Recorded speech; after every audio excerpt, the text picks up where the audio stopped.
Audio Jungle.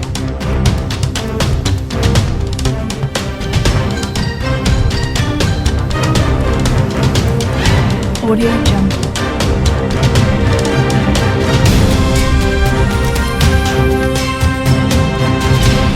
Audio Jungle.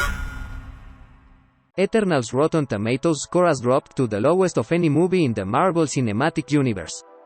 With a little over a week to go until Marvel Studios' next blockbuster hit theaters, Eternals has already had its world premiere on October 18 and since then, the press embargo has been lifted, allowing critics to publish their reviews and share their thoughts on writer-director Chloe Zhao's entry into the MCU.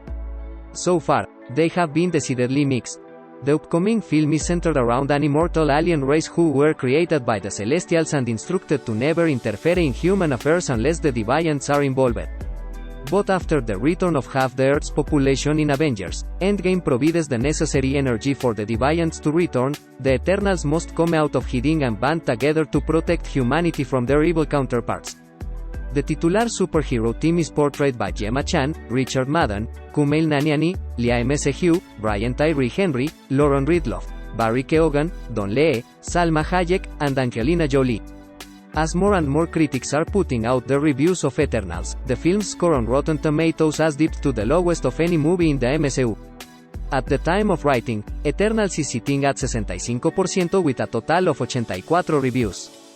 Though still fresh by the review aggregator's standards, this is 1 point lower than 2013's Thor: The Dark World, which previously held the record for the lowest score of any MCU movie.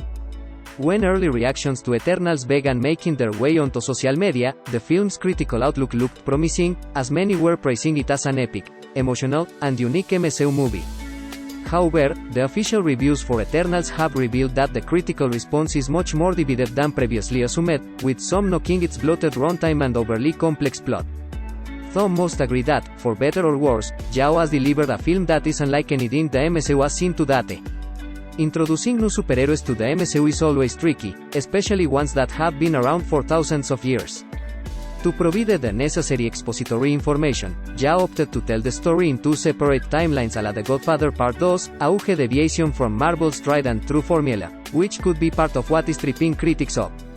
Nevertheless, critical reactions rarely have a substantial effect on a movie's performance at the box office, especially the gigantic blockbusters that Marvel produces.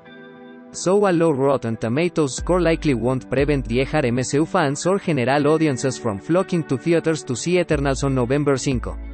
Source: Rotten Tomatoes.